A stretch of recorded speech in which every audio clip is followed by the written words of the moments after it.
একটা দুইটা না, একসাথে 100 রানীর ভূতকে বিয়ে করতে হয়েছিল ছেলেটাকে। কিন্তু কেন? প্রতি রাতে গ্রাম থেকে একটা করে মেয়ে গায়েব হয়ে যাচ্ছে, কিন্তু কে নিয়ে যাচ্ছে আর কোথায় নিয়ে যাচ্ছে কেউ জানে না। এদিকে সবাই ভয়ে আছে 150 বছর আগের একটা ডাইনির। তাদের ধারণা সেই ডাইনি এই কাজ করছে। হরর কমেডি তো অনেক দেখেছেন, কিন্তু মনে ছাপ ফেলে দেওয়ার মতো একটা গল্প এটা। তাই চলুন দেরি না করে শুরু করা যাক আজকের সিনে গল্প। গল্পের শুরুতেই একটা দৃশ্য দেখানো হয়, যেখানে সাদে খাটের উপরে শুয়ে আছে একটা মেয়ে, যার নাম স্বপ্না। সে তার হেডফোনে গান শুনছে। হঠাৎ তার বাবা এসে বলেন, মা, বেশি রাত পর্যন্ত জেগে থেকো না, ঘুমিয়ে পড়ো। স্বপ্না উত্তর দেয়, বাবা 5 মিনিট। তারপর বাবা চলে যায়, আর স্বপ্না আবারও গান শুনতে ব্যস্ত হয়ে পড়ে। কিন্তু কিছুক্ষণ পর সে অদ্ভুত একটা শব্দ শুনতে পায়। তার মনে হয় তার বাবা আবার কিছু বলছে, তাই সে বলে, এখনই ঘুমাবো বাবা, আর কতবার বলবো। এরপর স্বপ্না কয়েকবার এই ধরনের অদ্ভুত শব্দ শুনতে থাকে, কিন্তু সে গানের মধ্যে ডুবেছিল, তাই অতটা মন দেয় না। হঠাৎ কোনো অজানা শক্তি এসে তাকে টেনে নিয়ে যায়। তারপর আমাদেরকে দেখানো হয় 2 দিন আগের ঘটনা, রানী ওয়ারার নদীর তীরে।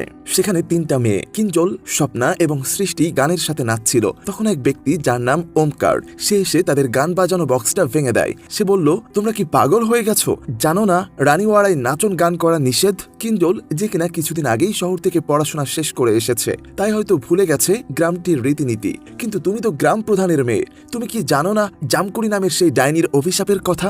কিঞ্জল অবাক হয়ে বলল, কি কাকা, এখন তুমি কি ভূতের কথা বিশ্বাস করতে শুরু করেছো? আচ্ছা, আমরা তো অনেকক্ষণ ধরে এখানে নাচছিলাম, জামকুড়ি আর কি করবে এখন? ওমকার উত্তর দিল, ভগবানের কাছে প্রার্থনা করো যেন জামকুড়ি তোমাদের উপর রাগ করে কারো প্রাণ কেড়ে না নেয়। পরের দৃশ্যে আমরা মানসুরলকে দেখতে পাই, যে রানী ওরা রাজমহলে নতুন করে সংস্কার করতে এসেছিল। সে গ্রামে ঢুকে একটা চায়ের দোকানে এসে বসে। চা বিক্রেতা তাকে সতর্ক করে দেন যে রানীওয়ালা গ্রামে জামকুড়ির প্রকোপ আছে, বিশেষ করে রাজপ্রাসাদে না গেলেই ভালো হবে। তার থেকে আপনি যেখান থেকে এসেছেন সেখানেই চলে যান। কিন্তু মানসু তাদের উপহাস করে বলে, আমি আবার পিছন দিকে যেতে পারি না, একবার হাঁটতে শুরু করলে শুধু সামনের দিকেই যেতে থাকি। এটা বলে সে রাজপ্রাসাদে চলে আসে। রাজপ্রাসাদের গেটে একটা বাবুভাই নামের এক বুড়ো মানুষ তার জন্য অপেক্ষা করছিল। বাবুভাই গ্রামটির রিয়েল এস্টেট এজেন্ট, সহজ ভাষায় জমির দালাল আর কি। বাবুভাই কিছুটা তাড়াহুড়ো করে বলে, চলো চলো, সন্ধ্যা হওয়ার আগে তাড়াতাড়ি দেখে নাও। মানসু ভাবেন, কেন সে এত তাড়াতাড়ি দেখতে বলছে। বাবুভাই বলেন, রাত হলে অন্ধকার হয়ে যাবে, তখন প্রাসাদ ভালোভাবে দেখা যাবে না, আর এখানে কোনো আলোর ব্যবস্থা নেই।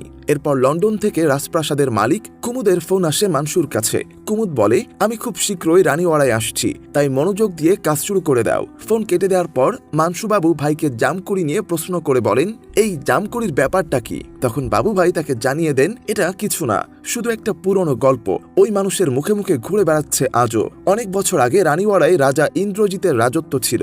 সে ছিল 100 জন রানীর স্বামী এবং তার সমস্ত রানীকে অনেক ভালোবাসত। যেমন শাহজাহান তার মমতাজের জন্য তাজমহল বানিয়েছিল, তেমনি রাজা ইন্দ্রজিতও তার 100 রানীর জন্য এই সুন্দর প্রাসাদটি তৈরি করেছিল, যার নাম রাখা হয়েছিল রানীওয়াড়া। যতদিন 99 রানী প্রাসাদে ছিল ততদিন সবকিছু ঠিকঠাক ছিল, কিন্তু যখন 100তম রানী জামকুড়ি প্রাসাদে এলো, তখন তার মধ্যে অন্য রানীদের প্রতি হিংসা তৈরি হলো। সে ভেবেছিল যদি রাজা তার সমস্ত সম্পত্তি 100 ভাগে ভাগ করেন তাহলে তার ভাগের পরিমাণ কম হবে। জামকুড়ি চেয়েছিল পুরো রাজত্ব কেবল তারই হাতে চলে আসুক। এমনই এক রাতে সে রাজাকে হত্যা করার পরিকল্পনা করেছিল, কিন্তু কোনোভাবে জামকুড়ি কিছু করার আগেই এই খবর রাজা ইন্দ্রজিতের কানে পৌঁছে যায়। তাই কিছু করার সুযোগ না পাওয়ায় জামকুড়ি রাগে 99 জন ঘুমন্ত রানীর উপর তেল ঢেলে দিয়ে তাদেরকে আগুনে পুড়িয়ে দেয়। এরপর সে নিজে গাছের সাথে গলায় দড়ি দিয়ে আত্মহত্যা করে। মৃত্যুর আগে সে রানীওয়াড়াকে অভিশাপ দেয়, যদি রাজা ইন্দ্রজিতের ধনসম্পদ আমার না হয়ে থাকে তবে সেটা আর কারো হবে না, আমি নিজেই এগুলোর পাহারা দেব। জামকুড়ির অভিশাপ দেওয়ার রাত্রি ছিল নবরাত্রির রাত, তাই নবরাত্রির সময় তার রাগ সবচেয়ে তীব্র হয়ে ওঠে। সে চায় না কেউ গান বাজিয়ে বা নাচ করে আনন্দ করুক। এভাবে জামকুড়ির গল্প শোনাতে শোনাতে বাবুভাই মানসুকে রানীওয়াড়ার পুরো রাজপ্রাসাদ ঘুরিয়ে দেখান। এরপর যখন মানসু মাটির নিচেও ঘর আছে জানতে পারে, সে বাবুভাইকে বলে, ধনসম্পদ নিশ্চয়ই ওখানে লুকানো আছে, চলো আমরা একসাথে খুঁজে বের করি এবং তারপর গুপ্তধন ভাগ করে নেব। কিন্তু নিচের ঘরগুলোতে অনেক অন্ধকার, তবে বাবুভাই প্রস্তুত ছিল। তার সাথে একটা টর্চ লাইট ছিল। টর্চ জ্বালিয়ে বাবুভাই এবং মানসু নিচে নেমে আসে, কিন্তু হঠাৎ মানসু কোথায় যেন হারিয়ে যায়। বাবুভাই অনেক ডাকাডাকি করে, কিন্তু তাকে কোথাও পাওয়া যায় না।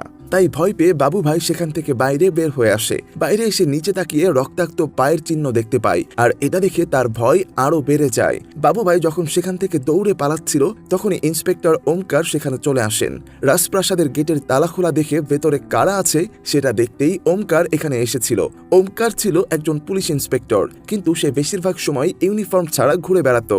আর সেই সাথে জামকুড়ির নাম শুনলেই তার ঠোঁট কাঁপতে শুরু করত এবং কখনো কখনো সে ভয় পেয়ে বমি করে ফেলতো। তার কাছে কোনো বন্দুক ছিল না, সে শুধু একটা লাঠি নিয়ে ঘুরে বেড়াতো। ওমকার যখন মানসুর অদৃশ্য হওয়ার খবর পায় তখন সে বাবু ভাইয়ের সাথে আবারও নিচের ঘরগুলোতে আসে। এবার তারা সেখানে মানসুকে খুঁজে পায়। মানসু তোতলাতে তোতলাতে বলে, দাদা, ডাইনিয়ার সাথে সাথেও অন্ধকারের ভেতর থেকে কেউ তাকে টেনে নিয়ে যায়। আর এটা দেখে ওমকার সেখানেই বমি করে দেয়। এরপর গল্প একদিন আগে ফিরে আসে। এক ছেলে যার নাম বাবলু একটা রেস্টুরেন্টে ডেটে এসেছে। সে একের পর এক বেশ কিছু মেয়ের সঙ্গে দেখা করে, কিন্তু তার সাথে কারোরই মেলে না। যদিও বাবলু প্রতিটা মেয়েকেই পছন্দ করে, সে তাদেরকে ইমপ্রেস করতে নানা ধরনের মিথ্যা বলে, কিন্তু মেয়েগুলো তার প্রতি কোনো আগ্রহ দেখায় না। তারা বারবার বাবলুর কোনো না কোনো সমস্যা বের করে ফেলে। আর তখনই পুলিশ এসে বাবলু আর তার বন্ধুকে দেখে জালিয়াতির অভিযোগে গ্রেফতার করে থানায় নিয়ে যায়। গল্প আবারও বর্তমানে ফিরে আসে। রাতে গ্রাম প্রধানের মেয়ে স্বপ্নাকে অজানা কোনো শক্তি এসে ছাদ থেকে টেনে নিয়ে গেছে। অন্যদিকে বাবু ভাই কোনোভাবে তার বাড়িতে ফিরে আসে, কিন্তু সে যা দেখেছে তাতে ভয়ে তার অবস্থা খুব খারাপ। সে তার পরিবারকে সমস্ত ঘটনা জানায়। সেখানে আমরা জানতে পারি বাবু ভাইয়ের পরিবারে তার বউ আর বুড়ো বাবা আছে, আর সেই সাথে কিঞ্জল আসলে বাবু ভাইয়েরই মেয়ে, যে কিনা আগের দিন তার দুই বান্ধবীর সাথে গান বাজিয়ে নাচছিল। এদিকে তখনই ইন্সপেক্টর ওমকার চুপচাপ বাবু ভাইয়ের বাড়িতে পেছনের দরজা দিয়ে ঢুকে তাকে সতর্ক করেন যেন সে দরজা না খোলে, কারণ গ্রামবাসীরা রেগে গিয়ে বাবু ভাইকে দোষী মনে করছে আর তাদের বাড়ির দিকেই আসছে, কারণ সে যে মানসুকে নিয়ে রাজপ্রাসাদের তালা ভেঙেছিল এটা গ্রামের মানুষ জেনে গেছে। সেই সাথে স্বপ্নার অদৃশ্য হয়ে যাওয়া এবং জামকুড়ির অভিশাপ আবারও ফিরে এসেছে ভেবে গ্রামবাসীরা বাবু ভাইয়ের উপর তাদের রাগ ঝাড়তে আসছে। কিন্তু এসব শুনে বাবু ভাইয়ের মাথায় কোনো কাজই করছিল না। অন্যদিকে তখন পুলিশের লকআপে বাবলু এবং তার বন্ধু গহেল এক অঘরী বাবার সাথে দেখা করে। গহেল মজা করে বাবলুকে বলে, তুমি চিন্তা করো না, আমরা খুব তাড়াতাড়ি জালিয়াতির মামলা থেকে মুক্তি পেয়ে যাব। আর সেই সাথে সে অঘরী বাবাকে জিজ্ঞেস করে, আচ্ছা বাবা, বাবলুর কি কখনো বিয়ে হবে? বাবা ভবিষ্যৎবাণী করে আর বাবলুকে বলে, তুমি শুধু একটা বিয়ে করবে না, বরং 100টা মেয়ে তোমাকে বিয়ে করবে। এই ভবিষ্যৎবাণী শুনে বাবলু রেগে যায়, কারণ একটু আগেই 100 মেয়ে তাকে রিজেক্ট করেছে। তাই বাবলু ভাবে বাবা হয়তো তাকে নিয়ে মজা নিচ্ছে। সে রাগ কন্ট্রোল করতে না পেরে বাবাকে মারতে যায়। তবে ইন্সপেক্টর ওমকার সেখানে এসে তাদের দুইজনকে জামিনে মুক্ত করে দেয়। পরের দৃশ্যে ভিনাবেনের প্রাসাদে কয়েকজন ব্যাংক কর্মকর্তারা এসে জানায় রাজপ্রাসাদ বন্ধক রেখে তারা যে টাকা ব্যাংক থেকে নিয়েছিল সেটা সুদ বাড়তে বাড়তে অনেক বেশি হয়ে গেছে, আর তাই যদি 1 মাসের মধ্যে ব্যাংকের ইন্টারেস্ট পরিশোধ না করা হয় তাহলে প্রাসাদ নিলামে উঠবে। এই ঘটনায় জানা যায় ভিনাবেন রাজা ইন্দ্রজিতের বংশধর। ভিনাবেন অনেক ধরনের ব্যবসা করার চেষ্টা করেছে, কিন্তু সব ব্যবসাতেই সে লস করে বসে আছে। রাজপ্রাসাদ এবং অন্যান্য সম্পত্তি তার মৃত বড় ভাইয়ের নামে আছে। তার একমাত্র আশা হলো লন্ডনে থাকা তার ভাগ্নি কুমুদ। কিন্তু সমস্যা হলো ভিনাবেনের আরেকটা ভাই ছিল যার নাম বিশ্বজিৎ। আসলে তাদের বাবা বিশ্বজিৎকে দত্তক নিয়েছিল, আর কুমুদ তার কথাই বেশি শোনে। পরের দিন ওমকার, বাবলু এবং গহেল বাসে রানীওয়াড়ার উদ্দেশ্যে যাত্রা করে। বাসে তাদের মালপত্র চুরি হয়ে যায়, আর এটা দেখে বাবলু রেগে যায়। তবে তার মেজাজ আবার ঠান্ডা হয়ে যায় যখন সে বাস স্ট্যান্ডে একটা সুন্দরী মেয়েকে দাঁড়িয়ে থাকতে দেখে। হঠাৎ করে বাবলু বড় লোক হওয়ার ভান করে এবং মেয়েটার কাছে এসে বলে, আমার বন্ধুরাও না একদম ছোট লোকের মতো আচরণ করে, কয়েকটা ব্যাগই তো হারাইছে, নতুন কিনে ফেললেই তো হয়। আচ্ছা, আপনার ব্যাগগুলো ঠিক আছে তো? বাবলু যখন মেয়েটার সাথে এই সব নিয়ে কথা বলছিল ঠিক তখনই সেখানে বিশ্বজিৎ চলে আসে। আর তখন আমরা জানতে পারি আসলে এই মেয়েটাই হলো কুমুদ, যে লন্ডন থেকে এই প্রথম ইন্ডিয়া এসেছে। বিশ্বজিৎ এসে কুমুদকে বলে, কি সব ফালতু লোকজনদের সাথে কথা বলছো? এরপর সে তাকে রাজপ্রাসাদে নিয়ে যায়। রাজপ্রাসাদে এসে কুমুদ তার ফুপু ভিনাবেনের স্বামী অর্থাৎ তার ফুপাকে পা ছুঁয়ে সালাম করে। এটা দেখে সেখানে থাকা সবাই অনেক খুশি হয়ে যায় যে এত বছর লন্ডনে থাকার পরেও কুমুদের মধ্যে বড়দের প্রতি সম্মান আছে। ভিনাবেন কুমুদকে বিশেষভাবে যত্ন নেওয়ার জন্য তার মেয়ে নূপুরকে বলে দেয়। এদিকে ভিনাবেন এবং বিশ্বজিৎ রাজপ্রাসাদটির মালিকানা নিয়ে তর্ক করতে থাকে। ভিনাবেন দাবি করেন যে বর্তমান আইনে মেয়েরা সমানভাবে সম্পত্তির ভাগ পায়, কিন্তু বিশ্বজিৎ দত্তক ছেলে হিসাবে তার অধিকার দাবি করে। বিশ্বজিৎ সেখান থেকে চলে যাওয়ার পর বিনাবেনের স্বামীরা বলেন, তুমি কেন এত চাপ নিচ্ছ? কি আছে ওই পুরাতন রাজপ্রাসাদে? বিনাবেন উত্তর দেয়, এটা শুধু রাজপ্রাসাদের কথা না, আমাদের পূর্বপুরুষদের ধনসম্পদও লুকানো আছে ওই প্রাসাদে, যার বর্তমান বাজার মূল্য কোটি কোটি টাকা। যদি আমরা সেই গুপ্তধন পেয়ে যাই তাহলে সহজেই আমাদের সব ঋণ শোধ করতে পারবো। তখন তার স্বামী বলে, কিন্তু ওই রাজপ্রাসাদে জামকুড়ির অভিশাপ আছে। বিনাবেন তখন বলেন, তুমি কি গ্রামের লোকেদের গালগল্পে বিশ্বাস করো নাকি? এমন কিছুই নেই। অন্যদিকে বাবলু তার বাড়িতে ফিরে আসে, আর এখানে আমরা জানতে পারি যে বাবলু আসলে বাবু ভাইয়ের ছেলে। এরপর বাবু ভাই বাবলুকে সবকিছু খুলে বলে কিভাবে গ্রামবাসীরা তার উপর ক্ষেপে আছে। বাবলু তখন দরজা খুলে গ্রামবাসীদের সামনে আসে। সে বলে, জামকুড়ির অভিশাপ বলতে কিছুই নেই, তোমরা সবাই বাড়ি চলে যাও আর রেস্ট করো। 1 সপ্তাহের মধ্যে আমি ওই প্রাসাদে যাব, আর যে মানুষটা জামকুড়ির নামে সবাইকে ভয় দেখাচ্ছে তাকে সবার সামনে নিয়ে আসব। আর যদি আমি এটা না করতে পারি তাহলে তোমরা বাবু ভাইয়ের সাথে যা ইচ্ছা তাই করো, আমি কোনো বাধা দেব না। এই কথা শোনার পর বাবু ভাই ভয়ে ভয়ে বাবলুকে বলে, কোথায় তুমি আমাকে বাঁচাবে তা না, উল্টো আমাকে ফাঁসিয়ে দিলে 7 দিন কখন পার হয়ে যাবে তুমি নিজেও বুঝতে পারবে না। এরপর বাবলু গ্রামবাসীদের কাছে 10 দিনের সময় চেয়ে নেয়। এরপর গ্রামবাসীরা সেখান থেকে চলে যায়। ঠিক ওই রাতেই সৃষ্টির তার বাড়িতে সেলাই মেশিন চালাচ্ছিল। তখন সেলাই মেশিনের সুতো শেষ হয়ে যায়। তখন সে একটু দূরে রাখা সুতো আনতে যায়, কিন্তু আচমকাই তার সেলাই মেশিন একা একাই চলতে শুরু করে। এটা দেখে সৃষ্টির হাত পা ঠান্ডা হয়ে যায়, আর তখনই কিছু একটা এসে সৃষ্টিকেও সেখান থেকে নিয়ে যায়। পরদিন গ্রামপ্রধান এবং অন্যান্যরা বাবু ভাইয়ের কাছে আসে এবং বলে, তোমরা 10 দিনের বাড়তি সময় চেয়েছিলে, কিন্তু 10 ঘন্টা কাটার আগেই আমাদের গ্রামটির আরেকটা মেয়ে জামকুড়ির শিকার হয়ে গেছে। অন্যদিকে বিনাবেন কুমুদকে তার পরিবারের ছবির অ্যালবাম দেখাতে দেখাতে বলে, তুমি অনেক বছর পরে ভারতে এসেছো, সেই খুশিতে রাজমহলটাকে আমরা আবার নতুন করে সাজিয়ে ফেলি। তাহলে এবারের নবরাত্রিতে আমরা সবাই মিলে সেখানেই অনুষ্ঠান করব। কুমুদও তার কথায় একমত হয়। এরপর বাবলু আর গহলে রাজপ্রাসাদে আসে। এখানে বাবলু গহেলকে বলে, আমি বাবু ভাইয়ের নিষেধ করার পরেও রাজপ্রাসাদের সংস্কারের কাজের দায়িত্ব নিয়েছি, কিন্তু এত বড় রাজপ্রাসাদে আমরা গ্রামের হারিয়ে যাওয়া মেয়েদেরকে কিভাবে খুঁজে বের করব? আর ঠিক তখনই কুমুদ সেখানে আসে। সে রাজপ্রাসাদের সংস্কারের কাজ দেখতে এসেছিল। কুমুদকে দেখে বাবলু গহেলকে বলে, তুই না বলছিলি তোর ওয়াশরুমে যাওয়া দরকার, যা যা তাড়াতাড়ি ওয়াশরুম থেকে ঘুরে আয়, ততক্ষণে আমি রাজকুমারীকে রাজপ্রাসাদ থেকে ঘুরিয়ে নিয়ে আসি। বাবলু কুমুদকে রাজপ্রাসাদে ঘুরিয়ে দেখানোর সময় বিভিন্নভাবে ইমপ্রেস করার চেষ্টা করে। এর মধ্যেই দুজনের মধ্যে একে অপরের প্রতি টান তৈরি হয়। রাজপ্রাসাদের সংস্কারের কাজ শেষ না হওয়া পর্যন্ত তারা দুজন একসাথে অনেক সময় কাটায়, আর তাদের দুইজনের মধ্যে ভালো লাগার সম্পর্ক তৈরি হয়ে যায়। রাজপ্রাসাদের সংস্কার কাজ শেষ হওয়ার পর বিনাবেন প্রাসাদে আসে পূজা দিতে। পূজা শেষে যখন বাবলু বাড়ি ফিরে আসে তখন বাবু ভাই খুব চিন্তায় ছিল। সে বলে, 10 দিন শেষ হতে যাচ্ছে, কিন্তু এখনো জানা যায়নি নিখোঁজ মেয়েগুলো কোথায়। যদি তারা রাজপ্রাসাদে থাকতো তাহলে তো সংস্কারের সময় তাদের খুঁজে পাওয়া যেত। আমি জানি না তারা কোথায়, কিন্তু আজ রাতে তো নবরাত্রির প্রথম রাত, রাজপরিবার প্রাসাদে থাকবে। যদি কিছু উল্টাপাল্টা ঘটে তাহলে তো সব দোষ আমারই হবে। কিন্তু বাবলু তো তখন প্রেমে মগ্ন, তার কানে এসব কোনো কথাই ঢোকে না। উল্টো সে বলে, এখন দয়া করে আমার আর কুমুদের বিয়েটা দিয়ে দাও। বাবু ভাই তাকে বোঝায়, এই রাজপরিবারের সাথে আমাদের কোনো সম্পর্ক হতে পারে না, কিন্তু বাবলু তার কথা মানতে চায় না। অন্যদিকে রাজপ্রাসাদে কুমুদ এবং নূপুর একে অপরের সাথে কথা বলছিল। আসলে নূপুর গল্প লিখতে ভালোবাসে। সে অনেক গল্প এবং কবিতা লিখেছে যেগুলো প্রকাশ করতে চায়, কিন্তু তার পরিবার চায় সে ভালো কোনো রাজকীয় পরিবারে বিয়ে করুক। তারা তার প্রতিভার কদর করে না। কুমুদ তখন নূপুরকে উৎসাহ দিয়ে বলে, তোমার মা বাবার কথায় তোমার স্বপ্ন থেমে যাবে না, তোমার মন যা চাই সেই পথে চলো। তারা দুইজন কথা বলছিল, আর তখনই হঠাৎ আলো নিভে যায়। নূপুর চিৎকার করে বলে, কাকা আলোর কি হলো? এরপর একটা অদৃশ্য শক্তি নূপুরকে অন্ধকারে টেনে নিয়ে যায়, আর কুমুদ দাঁড়িয়ে থেকে শুধু দেখতেই থাকে। পরের দিন যখন বাবু ভাই জানতে পারে যে নূপুরও জামকুড়ির শিকার হয়েছে, সে বাবলুকে এসে জানায়। বাবলু রাজপ্রাসাদে এসে নূপুরের পরিবারকে, বিশেষ করে বিশ্বজিৎকে কিছু প্রশ্ন করে। বিশ্বজিৎ সিসিটিভির ফুটেজ দেখায়, যেখানে দেখা যায় সে সারা রাত বাড়িতেই ছিল। বাবলু সবাইকে বলে, এটা কোনো মানুষের কাজ, আর এর পেছনে কে আছে তাকে অবশ্যই আমি খুঁজে বের করব।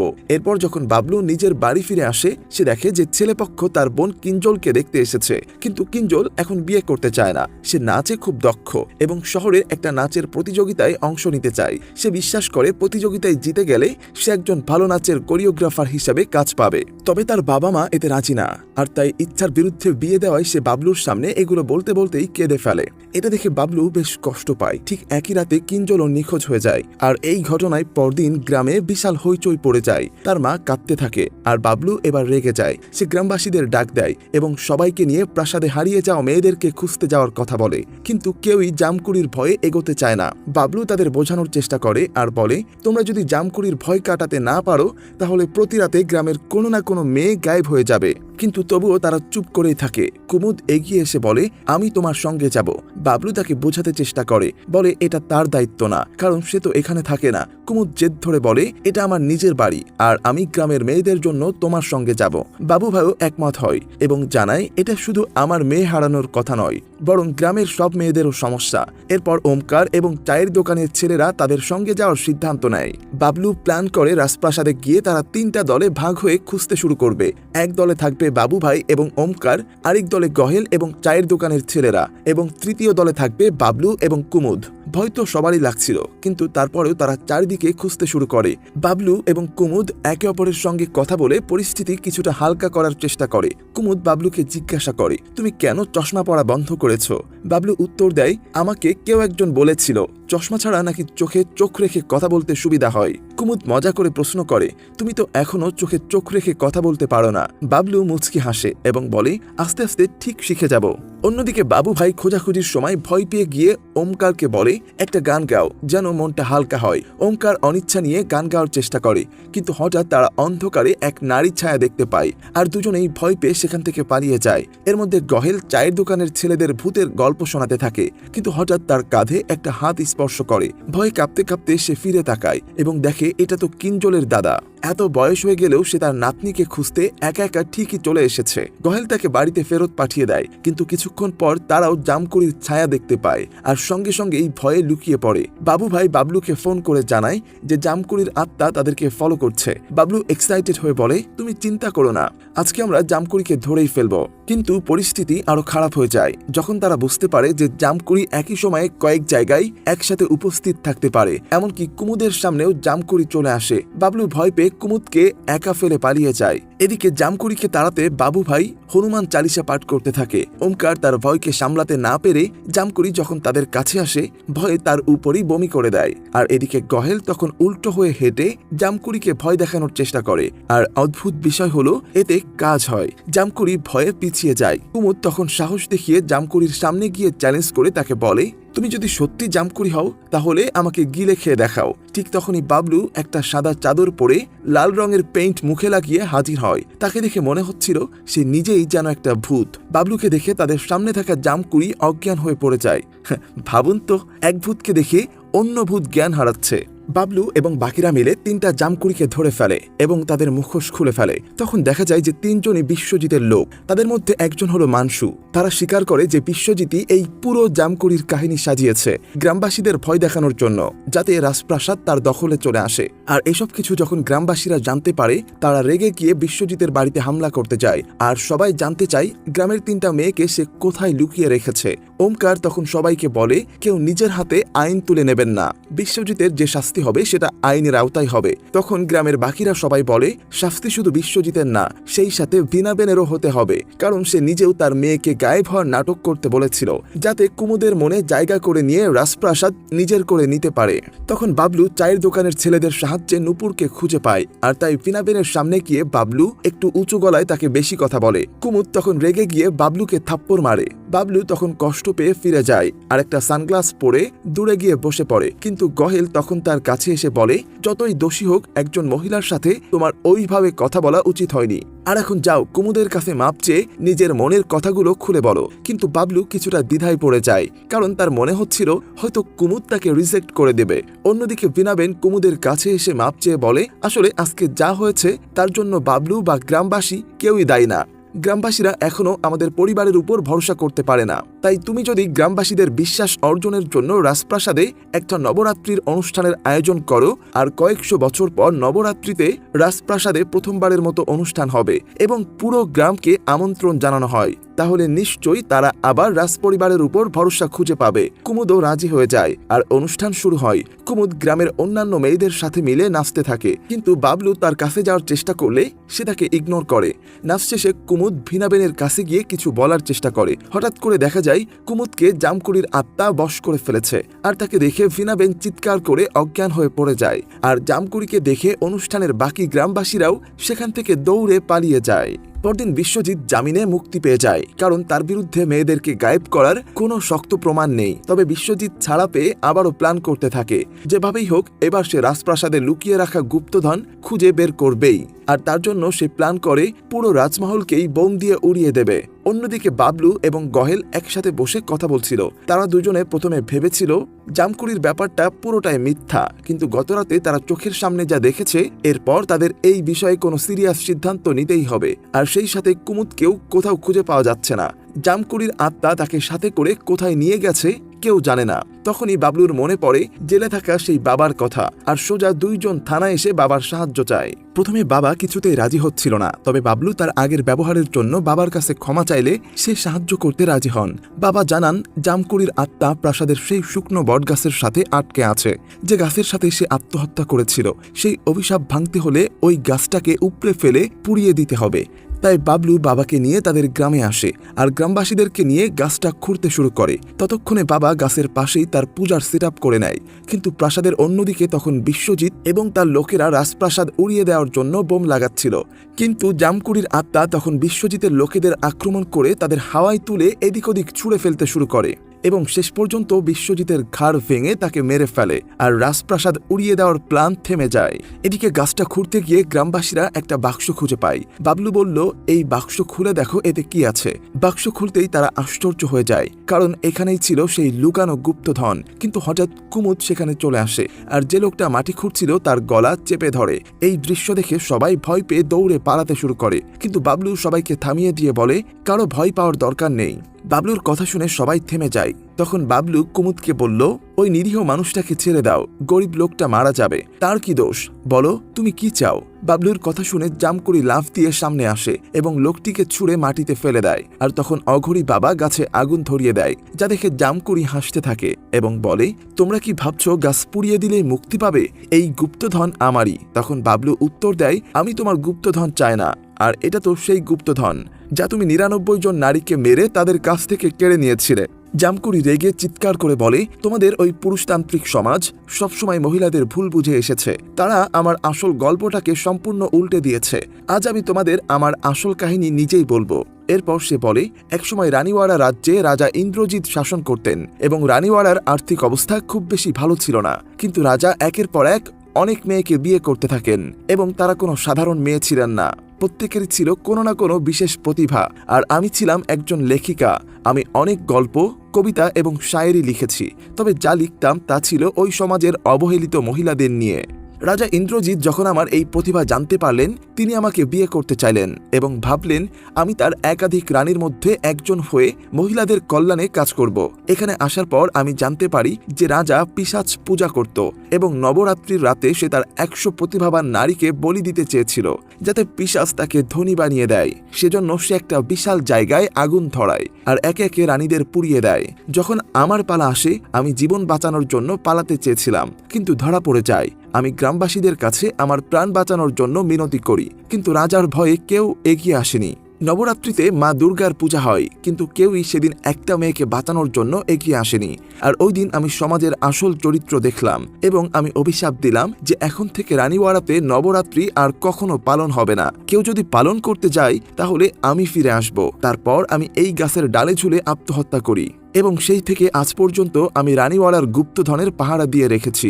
এটা শুনে গ্রামবাসী মহিলারা হতবাক হয়ে যায়। বাবলুর খুব খারাপ লাগে এবং বলে, তোমার এবং অন্যান্য ৯৯ জন রানীর সাথে যে অন্যায় করা হয়েছে তার জন্য ক্ষতিপূরণ কেউ দিতে পারবে না, কিন্তু রাজা তোমাদের সাথে বিয়ের নামে যে প্রতারণা করেছে তা শুধুমাত্র আমি তোমার সামনে দাঁড়িয়ে মন থেকে ভালোবাসা ও সম্মান নিয়ে বিয়ের প্রস্তাব দিচ্ছি। আমি তোমার সঙ্গে বিয়ে করতে চাই এবং অনুরোধ করছি তুমি আমার জীবন নিয়ে হলেও অন্তত এই গ্রামের হারানো মেয়েগুলিকে ফিরিয়ে দাও।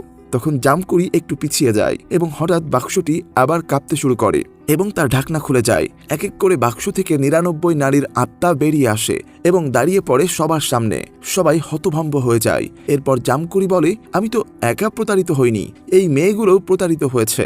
বাবলু বলে, তাহলে ঠিক আছে, আমি বাকি 99 নারীর সঙ্গেও বিয়ে করতে রাজি। জামকুড়ি তখন বলে, তাহলে আমাদের সকলকে একসাথেই বিয়ে করো। এরপর বাবলু সামনে এগিয়ে যায় এবং তার পেছনে চলে জামকুড়ি, আর সেই সাথে 99 রানীও একসাথে চলতে থাকে। গাছের আগুনের চারপাশে 7 পাক ঘুরে বিয়ে সম্পন্ন হয়। এভাবেই বাবাজির কথাটা সত্যি হয়, যা তিনি জেলে বসে বলেছিলেন। বিয়ের পরপরই জামকুড়ি এবং 99 জন রানীর আত্মা মুক্তি পায়, কারণ এত বছর ধরে তাদের ভেতরে একটাই না পাওয়া ছিল, আর সেটা হলো রাজা তাদেরকে সত্যিকারের বিয়ে করেনি। এরপর একে একে গ্রামটির সকল হারানো মেয়েরা ফিরে আসে, আর তখন বোঝা যায় জামকুড়ি মেয়েগুলোকে হত্যা করেনি, কারণ সে আসলে খারাপ ছিল না। সমাজই তার সত্যি কথা গোপন রেখে তাকে খারাপ বানিয়েছিল, সেই কারণে জামকুড়ি রেগেছিল। এভাবে গ্রামটির সকল হারানো মেয়েরা ফিরে আসে। এরপর বাবলুর মনে পড়ে, গ্রামের সকল মেয়েই তো ফিরে এসেছে, কিন্তু কুমুদ কেন এখনো আসেনি? গহেল বলে, আর চিন্তা করো না, সেও ফিরে আসবে। জামকুড়ি কি তাকে সাথে নিয়ে যাবে নাকি? এরপর বাবলু যখন পেছনে তাকায়, তখন সে দেখতে পায় কুমুদ দাঁড়িয়ে আছে এবং তাকে ধন্যবাদ জানায়। এই সুযোগে বাবলু তার মনের কথা কুমুদকে জানায় এবং সে ভয়ে ভয়ে বলে, আমি তোমাকে ভালোবাসি। এরপর গহেল বাবলুকে পেছন থেকে জোরে ডাক দেয় এবং এক বিদেশি মেয়ের সাথে পরিচয় করিয়ে দেয়। বাবলু কাছে আসার পর মেয়েটা বলে, আমি আসলে বাবু ভাইকে খুঁজছিলাম। আমি কুমুদ। আমার ফ্লাইট শেষ মুহূর্তে বাতিল হয়ে গিয়েছিল, তাই আমি ইন্ডিয়া আসতে পারিনি। আমি বাবু ভাইকে ইমেইলও করেছিলাম যে আমি নবরাত্রির পর আসব। তখন বাবলু সোজা হয়ে দাঁড়িয়ে বলে, তুমি কুমুদ, তাহলে ওকে। বলেই বাবলু এবং গহেল পেছনে তাকায়, কিন্তু এতদিন যেই মেয়ে কুমুদ হিসাবে নিজেকে পরিচয় দিচ্ছিল সে অদৃশ্য হয়ে যায়। বন্ধুরা, ওই মেয়েটা আসলে ছিল জামকুড়ি, যে এতদিন কুমুদ হিসাবে পরিচয় দিয়ে সবার সাথে ছিল। পরবর্তী দৃশ্যে আমরা দেখি রাজমহলটাকে একটা জাদুঘরে পরিণত করা হয়েছে, যেখানে সেই 100 রানীদের শিল্পকর্ম বিশেষভাবে সাজানো হয়েছে, আর সেখানেই দেয়ালে আমরা জামকুড়ির আসল ছবি দেখতে পাই। গল্পটা এখানেই শেষ হয়ে যায়। তো এবার বলুন, গল্পটা আপনাদের কাছে কেমন লেগেছে? অনেকদিন পর একটা ভিন্ন ধরনের হরর কমেডি মুভি দেখলাম। তো আজ এ পর্যন্তই, দেখা হবে পরবর্তী কোনো ভিডিওতে। সে পর্যন্ত সবাই ভালো থাকবেন, সুস্থ থাকবেন, আর সিনে গল্পের সাথেই থাকবেন, এই আশা ব্যক্ত করে এখানেই শেষ করছি। আল্লাহ হাফেজ।